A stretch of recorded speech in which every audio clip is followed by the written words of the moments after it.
O conhecimento dos mecanismos de formação de memória e das principais síndromes amnésicas e como se dá esses processos amnésicos, isso é fundamental porque muitos dos sintomas, muitas das queixas, muitos problemas que a gente lida ao longo do nosso percurso em psicologia estão relacionadas a essas queixas de memória. E eu acho que a nossa formação ela é muito deficitária porque ela não contempla esses fatores neuropsiquiátricos, neurobiológicos e muitos dos problemas que a gente estudou e conhece, especialmente psicológicos, a gente tendeu durante muito tempo a ignorar essa parte neurobiológica, neurofisiológica, e a gente sabe que isso tem uma contribuição muito importante para o comportamento, para a emoção.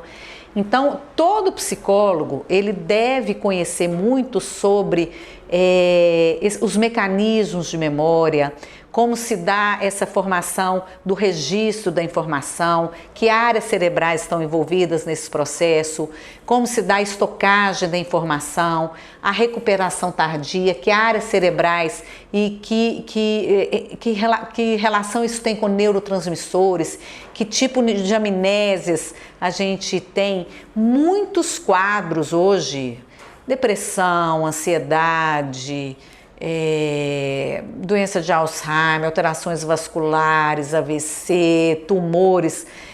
O paciente chega no consultório com uma queixa de memória, né? O que traz o paciente para o consultório, especialmente no consultório de neuropsicologia, é memória. O paciente pode até estar deprimido, ele não pouco frequente ele chegar no consultório e falar, eu estou deprimido, ele fala assim, eu estou com a memória ruim.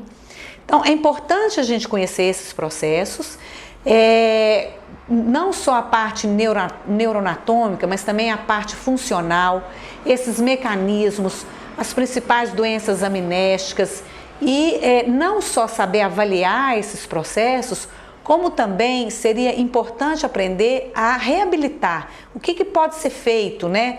Então, se o profissional psicólogo ele não está capacitado para essa formação, pelo menos ele tem que saber encaminhar, para quem que ele vai encaminhar esse paciente, né? Visto que muitos quadros amnésicos, eles podem melhorar desde que identificados, né? Até a gente tem uma série de demências potencialmente reversíveis, se o psicólogo souber pelo menos identificar isso, souber a quem encaminhar, se ele deve encaminhar a um psiquiatra, a um neurologista, isso já ajuda muito o profissional. Então é importante a gente conhecer pelo menos o básico e saber para quem encaminhar esses pacientes. Em relação ao excesso de queixas de memória que a gente vê hoje, é muito frequente quando eu dou palestras, às vezes em algum lugar, falo de alguma... Às vezes, vamos supor que eu vou falar de um grupo para familiar de Alzheimer. É muito comum que todas as gerações abaixo do familiar, todos eles reclamam da memória.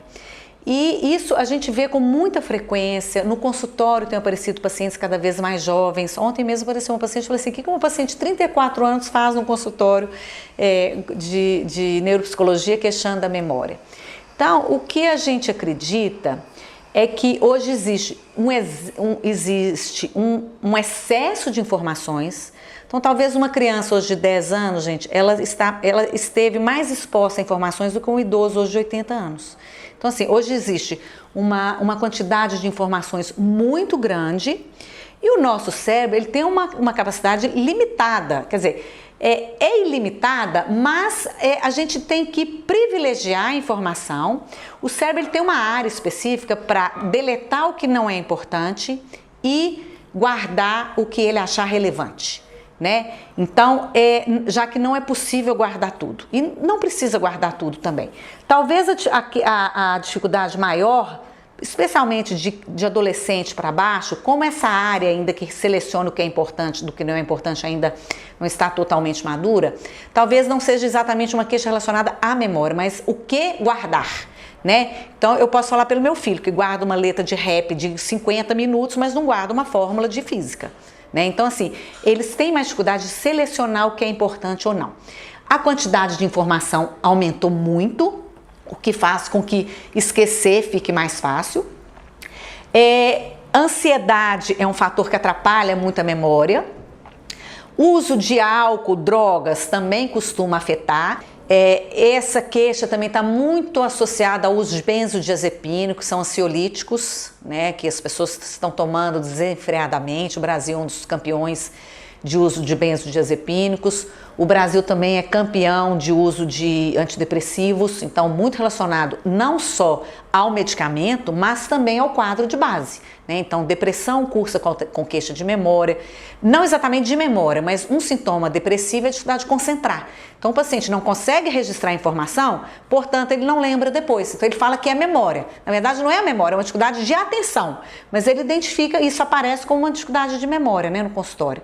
Então, a quantidade de informação, uso de álcool excessivamente, uso de remédio desenfreadamente, especialmente ansiolíticos. Os antidepressivos, eles não pioram a memória, ao contrário, eles melhoram a memória, visto que eles melhoram a atenção do paciente e aí ele melhora, né? Mas o uso da tecnologia, talvez...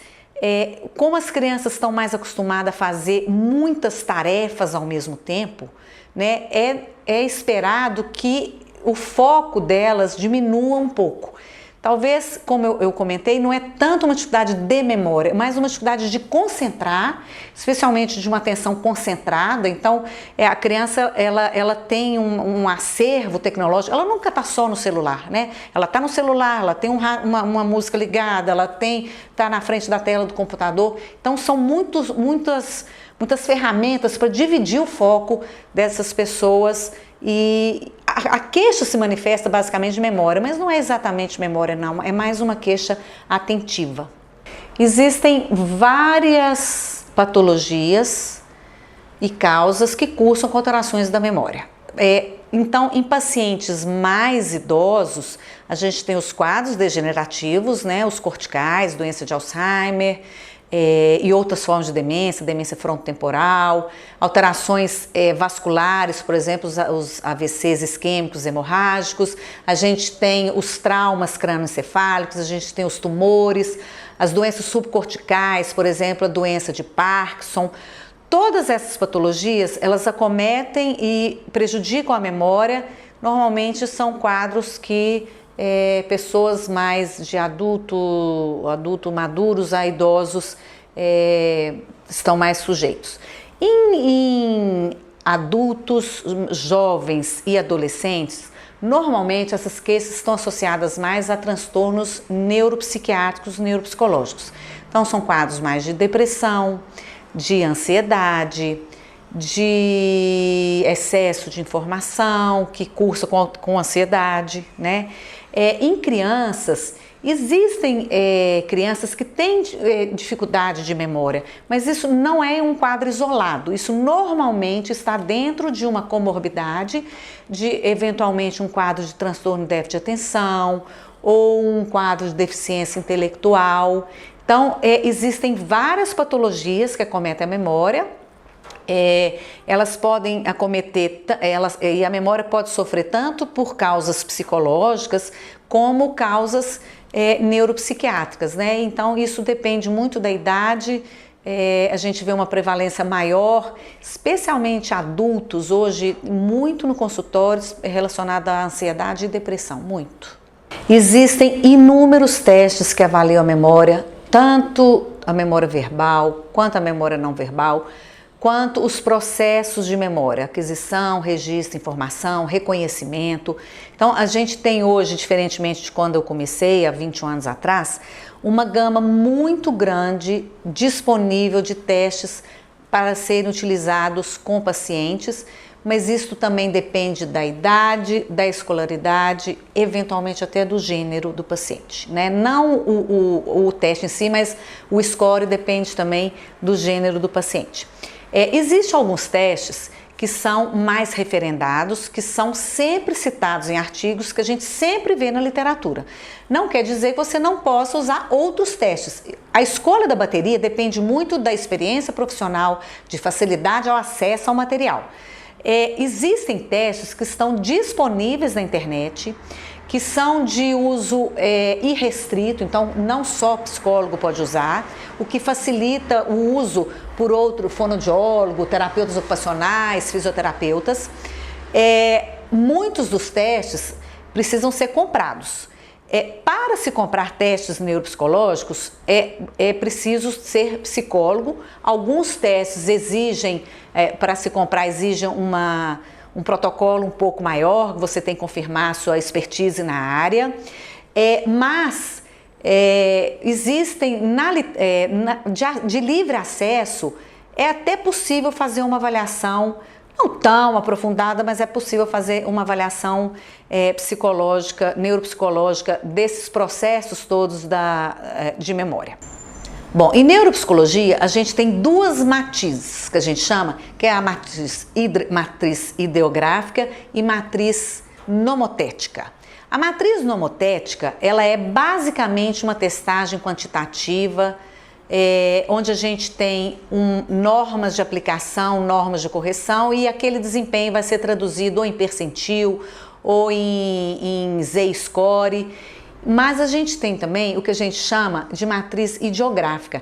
A matriz ideográfica, ela é um pensamento neuropsicológico voltado para o desempenho de alguma tarefa, não necessariamente normatizado. Eu vou dar um exemplo para vocês. Vamos supor que o paciente chega aqui no consultório, eu mostro uma foto dos meus 2 filhos e falo com ele assim: bom, esses são meus filhos, é o Marcelo e o Felipe. Comente com ele, depois no final da sessão eu pergunto para ele: o senhor lembra quem são essas 2 pessoas aqui? O senhor lembra o nome dos meus filhos? Então, isso não é um teste formal, isso não foi estudado na população brasileira, mas a gente pode utilizar como análise qualitativa, então como uma matriz ideográfica. Então eu posso, por exemplo, pedir a ele um objeto, esconder aqui na sala e pedir a ele para lembrar depois. Eu não tenho como compará-lo com outras pessoas da média populacional, mas eu terei um dado significativo e importante para avaliar os aspectos da atenção. Baseado nisso, hoje a gente tem uma tendência muito grande a usar testes ecológicos. É um nome engraçado, mas testes ecológicos são testes que simulam situações do dia a dia, onde as queixas de memória podem ficar evidentes. Então, o mais comum deles é o Rivermead.